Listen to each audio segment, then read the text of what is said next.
الحمدللہ رب العالمین والصلاة والسلام علی سید المرسلین اما بعد فاعوذ باللہ من الشیطان الرجیم بسم اللہ الرحمن الرحیم قال اللہ تبارک و تعالی عز وجل فی الکلام المجید والفرقان الحمید فی شان حبیبہ الکریم الامین ان اللہ وملائکتہ یصلون علی النبی یا ایہا الذین آمنوا صلوا علیہ وسلموا تسلیما۔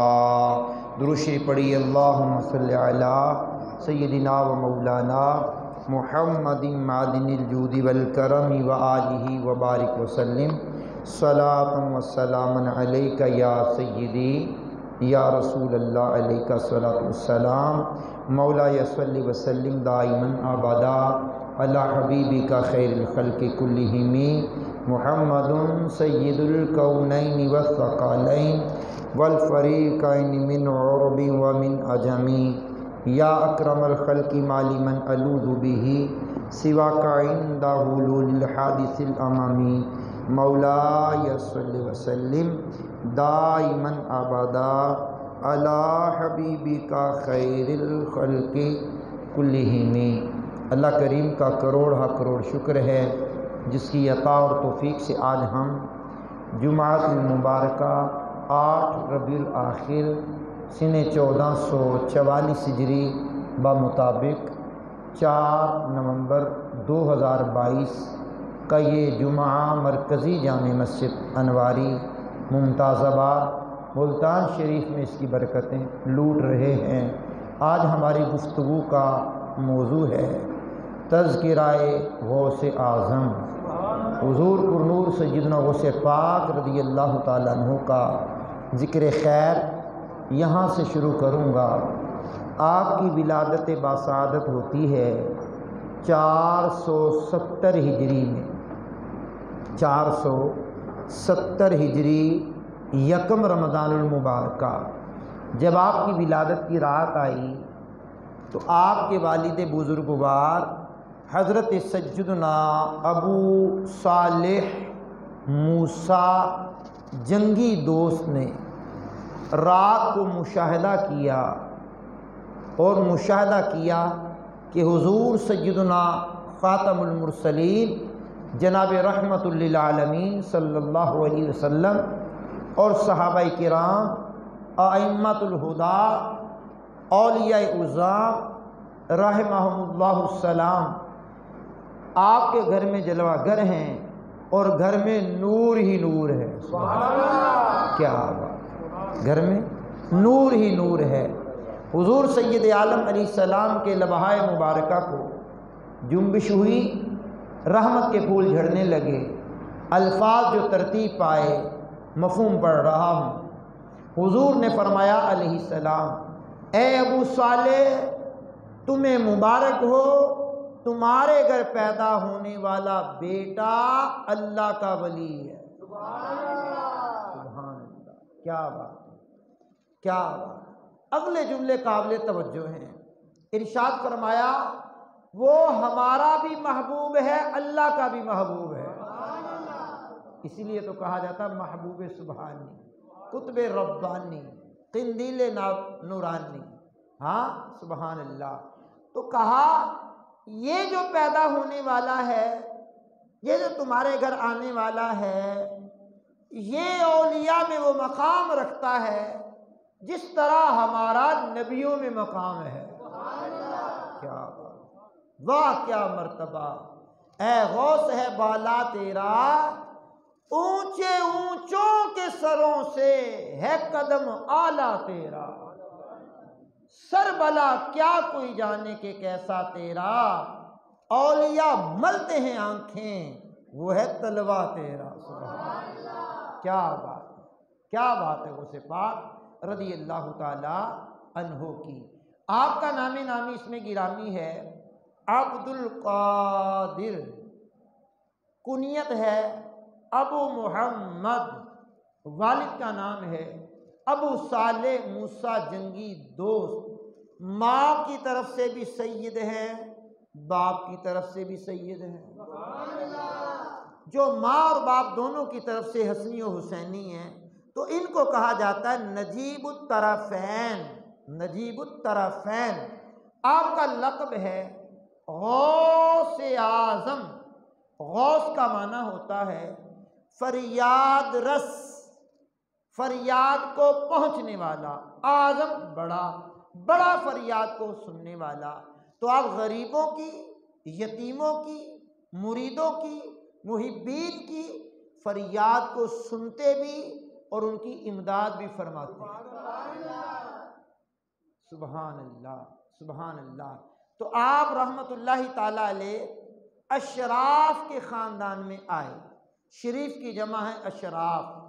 آپ شریف خاندان سے تعلق رکھتے، علمی گھرانے سے تعلق رکھتے۔ ننیال والوں کی طرف سے بھی علمی گھرانہ ہے، ددیال والوں کی طرف سے بھی علمی گھرانہ ہے۔ علمی گھرانے میں آپ نے آنکھ کھول لی، سبحان اللہ، کیا بات ہے، علمی گھرانے میں آپ نے آنکھ کھول لی۔ آپ رحمت اللہ تعالی علیہ سے پوچھا گیا، آپ رحمت اللہ تعالی علیہ جب پیدا ہوئے تو پیر کا دن ہے اور صبح صادق کا وقت ہے۔ حضور کائنات عالم کے نبی جب پیدا ہوئے، پیر کا دن ہے، صبح کا وقت ہے۔ آپ آئے تو وہی وقت ہے، وہی انداز ہے۔ آپ رضی اللہ تعالیٰ عنہ پیدا ہوئے تو ہونٹ حرکت کر رہے ہیں۔ حضور کائنات عالم کے نبی پیدا ہوئے تو ہونٹ حرکت کر رہے ہیں۔ ان کے ہونٹ اللہ اللہ کی تسبیح پڑھ رہے ہیں، حضور بھی اللہ اللہ بھی کر رہے ہیں، اور رب حبلی امتی کی تسبیحیں بھی پڑھ رہے ہیں، سبحان اللہ۔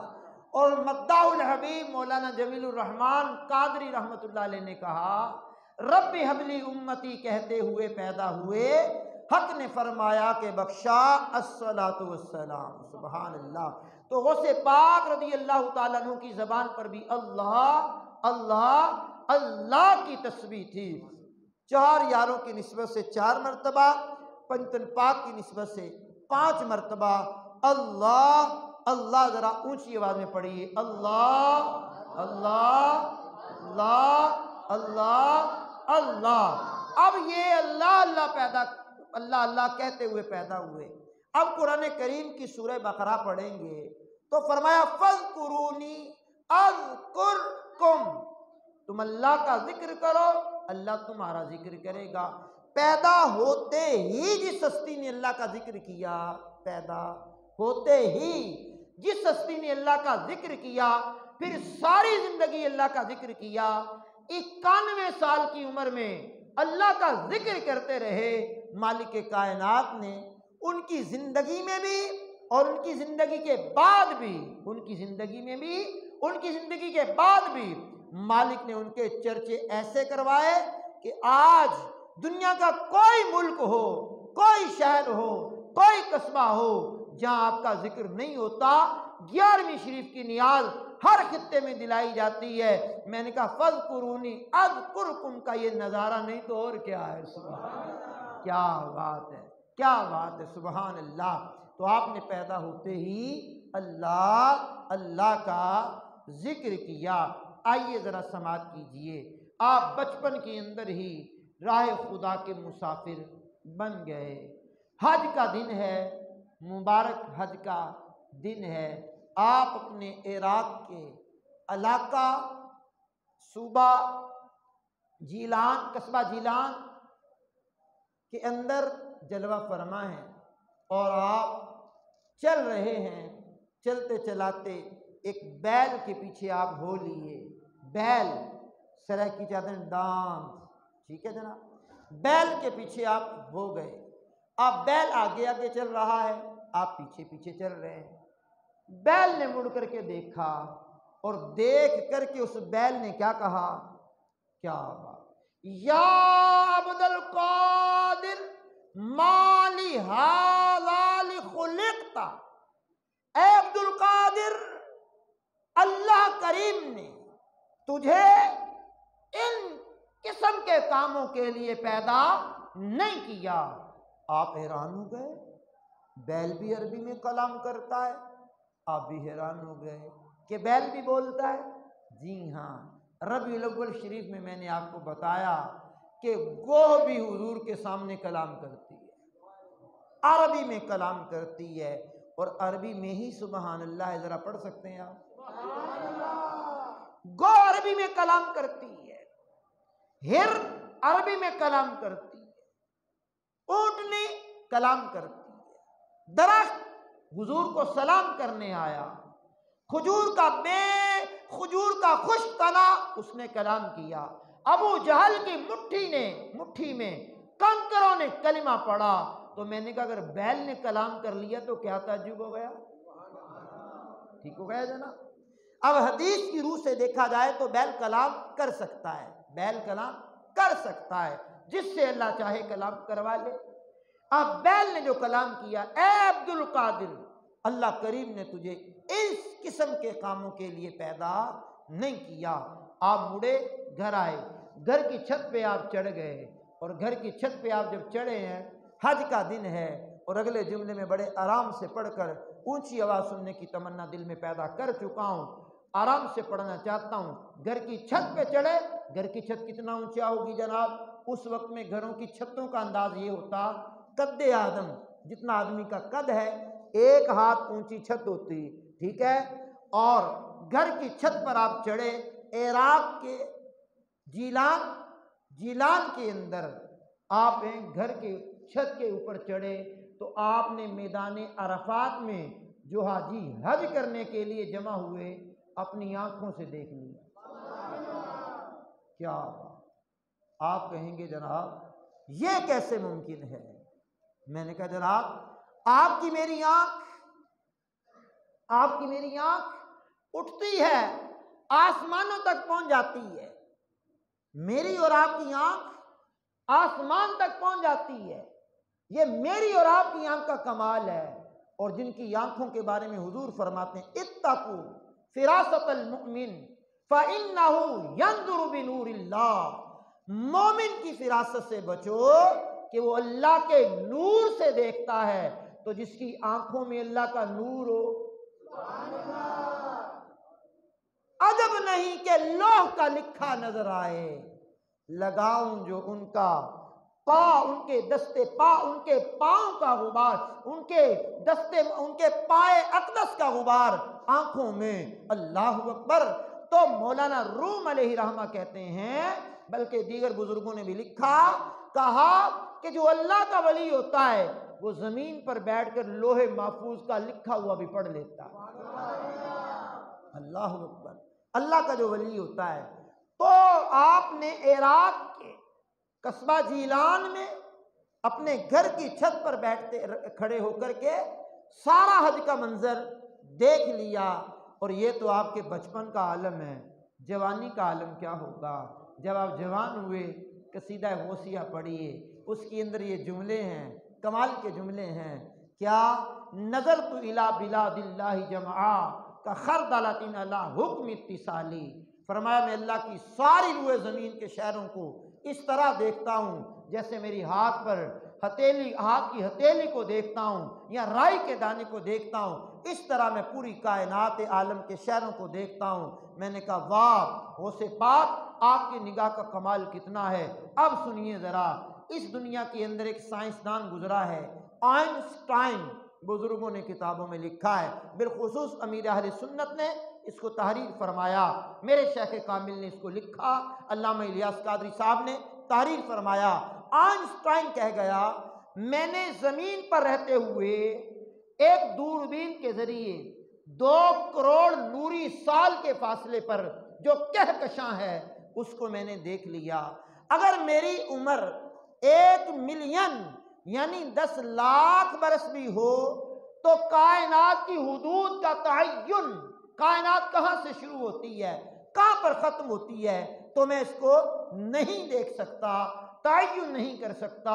میں نے کہا واہ، اور بجلی فی سیکنڈ 1,86,000 میل کا سفر طے کرتی ہے، اور 2 کروڑ نوری سال میں وہاں پہنچے گی، تو میں نے کہا بھائی غور کرنا، اب جملے پہ غور کرنا۔ غوث پاک نے کہا نظرت الی بلاد اللہ جمعا کخردلۃ علی حکم اتصالی، میں اللہ کے سارے روئے زمین کے شہروں کو اس طرح دیکھتا ہوں جیسے ہاتھ کی ہتھیلی کو دیکھتا ہوں۔ تو میں نے کہا ساری دنیا کے ملکوں میں پاکستان بھی ہے، پاکستان کے شہروں میں ہمارا ملتان شریف بھی ہے، ملتان شریف کے اندر ممتاز آباد بھی ہے، ممتاز آباد کے اندر مرکزی جامع مسجد انواری بھی ہے، انواری مسجد کے اندر آپ بھی ہیں، میں بھی ہوں۔ تو میں نے کہا غوث پاک چاہیں تو ہمیں بھی ملاحظہ فرما رہے ہیں۔ کیا بات ہے، کیا بات ہے، اللہ اکبر، اللہ اکبر، یا رسول اللہ صلی اللہ علیہ وسلم۔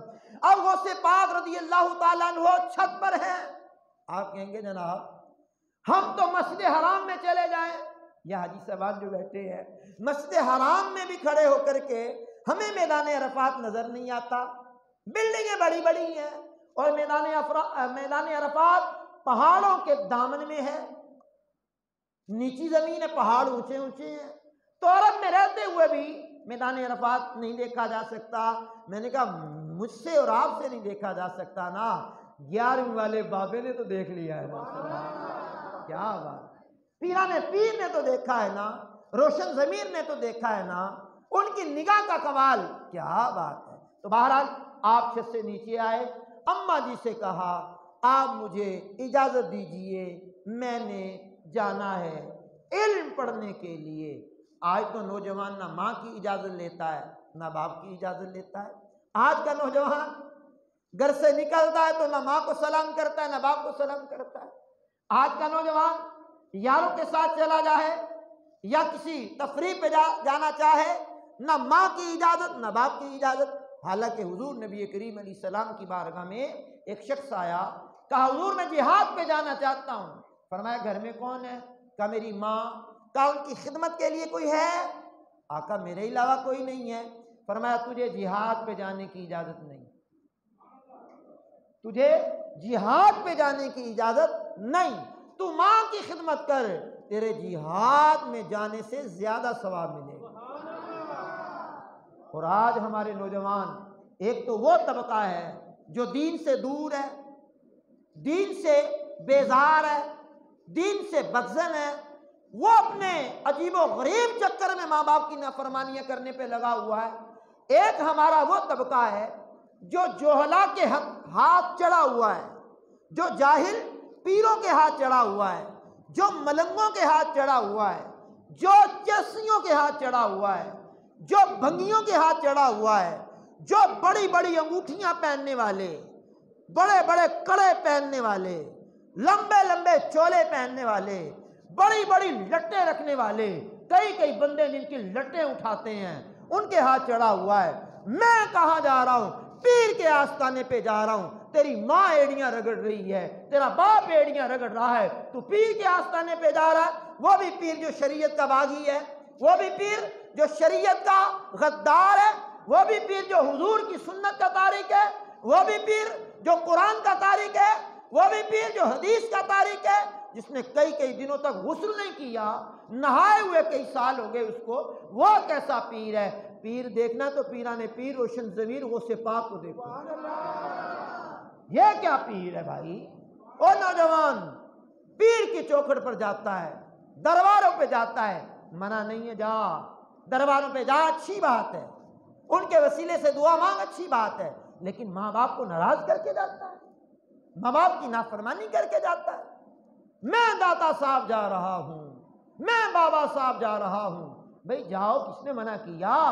لیکن جو گھر میں ماں باپ بیٹھے ہیں ان سے دعائیں کرواؤ نا، ان کی خدمت کرو نا، تو بہرحال بات دور نہ نکل جائے۔ ماں جی سے کہا مجھے اجازت دیجیے، میں نے علم پڑھنے جانا ہے۔ ماں بھی پھر غوث پاک کی ماں تھی، عبداللہ سومعی کی بیٹی تھی، متقیہ اور پرہیزگار تھی، اس کا باپ بھی ولی کامل تھا، اور شوہر ولیوں کا سردار، اللہ، شوہر ولیوں کے سردار کا باپ ہے اور بیٹا ولیوں کا سردار ہے۔ ماں بھی غوث پاک کی، مسکرائی، کہا ٹھہرو ذرا، علم پڑھنے جانا ہے؟ جی امی علم پڑھنے جانا ہے۔ گھر میں داخل ہوئی، کمرے میں 80 دینار سونے کے سکے نکالے، کہا تمہارے باپ کی میراث میں سے یہ بچے ہوئے ہیں، یہ لے جاؤ۔ فرمایا میں سارے تو نہیں لے جا سکتا، میرا ایک بھائی بھی ہے، 40 اس کے لیے رکھ دو، 40 میں مجھے دے دو۔ آج تو بہن بھائیوں کا حق کھانا ہمارا وتیرہ بن گیا، باپ انتقال کر گیا تو بہنوں کا حق بھی گیا، بھائیوں کا حق بھی گیا، اور جناب حاجی صاحب بھی ہیں، جناب نمازی صاحب بھی ہیں، حافظ صاحب بھی ہیں، مولانا صاحب بھی ہیں، قاری صاحب بھی ہیں۔ کہاں گیا وہ علم ہمارا؟ کہاں گیا وہ انصاف ہمارا؟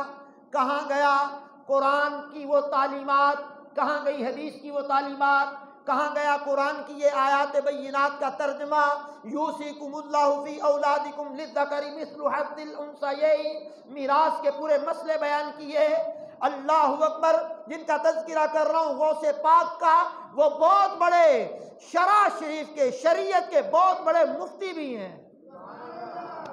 ماں نے کہا اچھا، 40 دینار دیے اور کہا بیٹے اس کو گدڑی میں سلائی کر دیتی ہوں اور تجھے روانہ کرتے ہوئے یہ کہتی ہوں تیری اور میری ملاقات اب قیامت کے دن ہوگی۔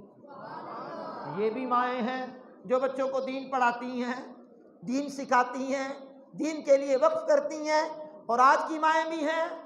آج کی مائیں دنیا کا سارا علم پڑھانے کے لیے راضی ہیں، دین پڑھانے کے لیے راضی نہیں ہیں، دنیا کے علوم و فنون سکھانے کے لیے راضی ہیں، دین پڑھانے کے لیے راضی نہیں ہیں، اسکول میں داخل کروانے کے لیے راضی ہیں، قرآن پڑھانے کے لیے راضی نہیں ہیں۔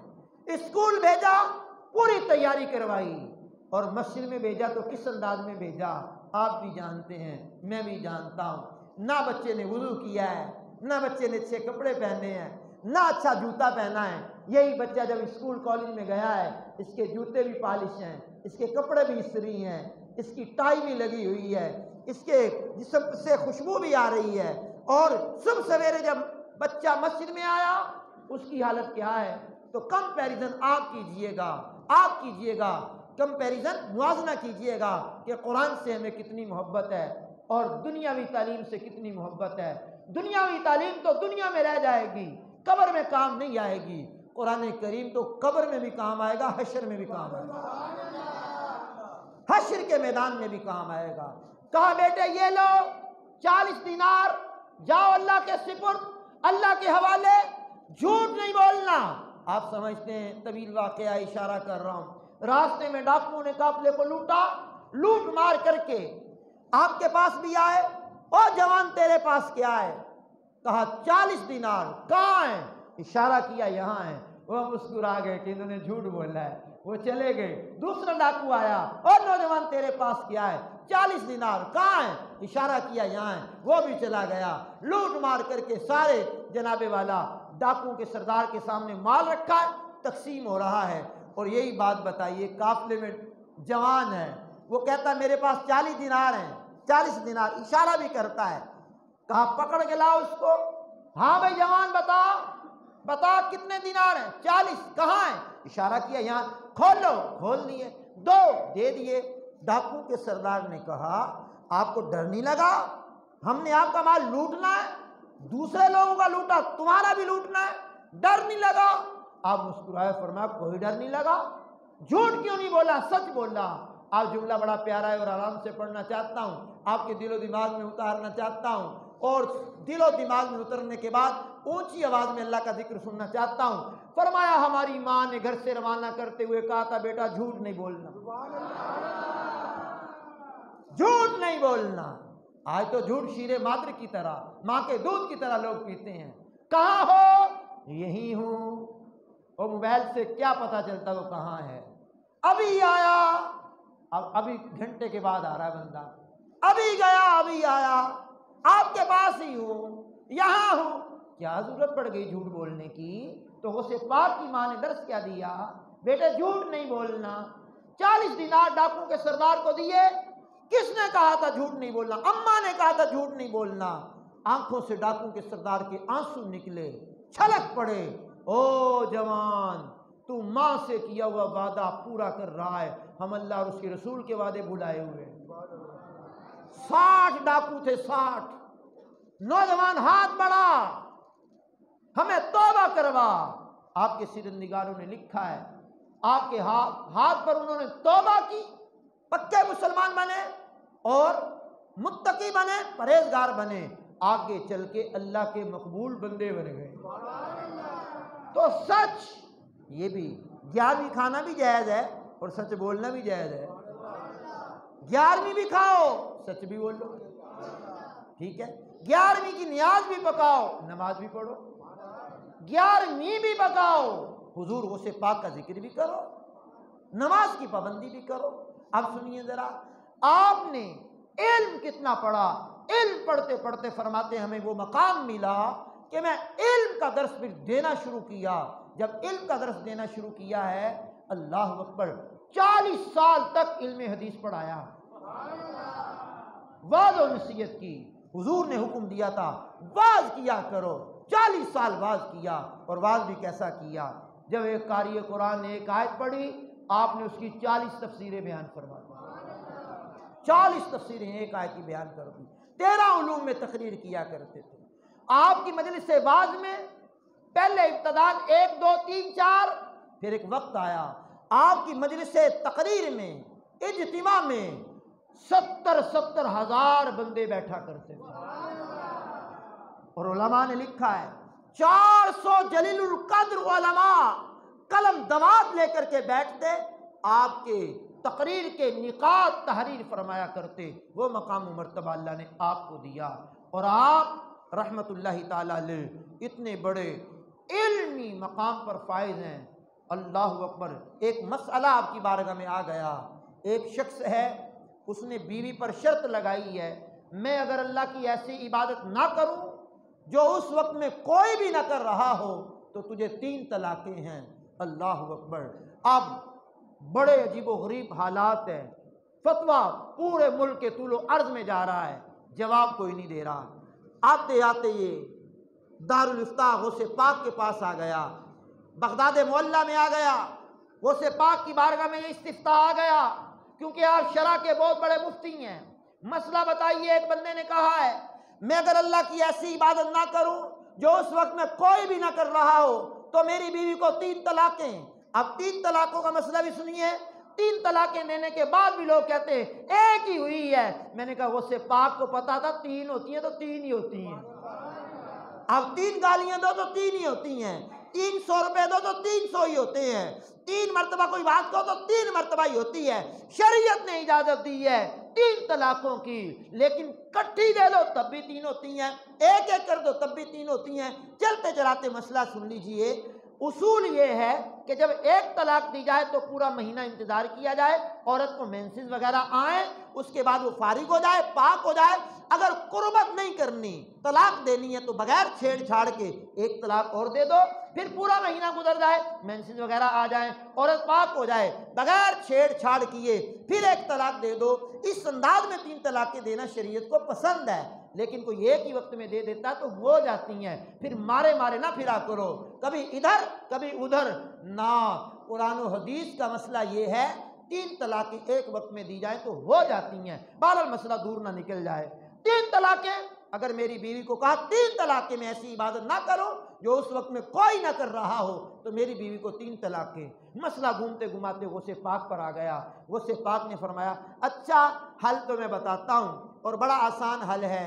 وہ بندہ مکے میں چلا جائے، مطاف کو خالی کروا لے، 7 کعبے کے چکر لگائے۔ اونچی بولیے ذرا، اونچی بولیے ذرا۔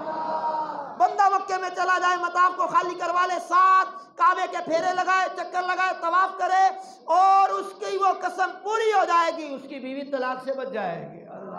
اب مکہ المکرمہ کا جب طواف کر رہا ہوگا تو پوری دنیا میں کوئی نہیں کر رہا ہوگا، ٹھیک ہے نا؟ تو یہ غوث پاک کا ذکر خیر ہم کرتے کرتے یہاں تک آ جاتے ہیں۔ آپ کی بارگاہ میں ایک شخص آیا، چہرہ اترا ہوا ہے، رنگ اس کا زرد پڑا ہوا ہے، اور کہہ رہا ہے میں نے دریائے دجلہ کے پار جانا تھا، ملا نے کشتی سے اتار دیا، میرے پاس پیسے کوئی نہیں ہے۔ آپ نے فرمایا اچھا، آپ غریبوں کے خیر خواہ بھی بہت تھے۔ آپ نے فرمایا بیٹھ جا، وہ بیٹھ گیا۔ اتنے میں ایک عقیدت مند آیا، اس نے دیناروں کی تھیلی دی۔ آپ نے کہا گنو، اس نے کہا جی 30 دینار ہیں، سونے کے 30 سکے ہیں۔ فرمایا یہ لے جاؤ، اس ملاح کو جا کے دو، بیٹھ جاؤ کشتی میں، کہا دریائے دجلہ پار کروا دو، اور آئندہ کوئی بھی غریب آئے، آئندہ کوئی بھی غریب آئے اس کے پاس پیسے نہ ہوں تو یہ پیسوں میں سے کاٹتے رہنا، اسے دریا پار کرواتے رہنا۔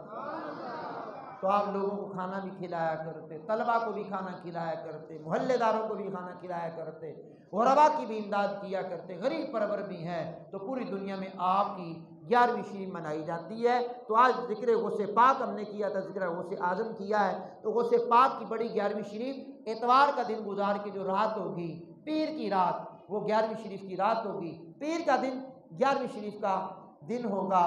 تو 883 سال ہو گئے، 883 سال ہو گئے غوث پاک کو دنیا سے گئے۔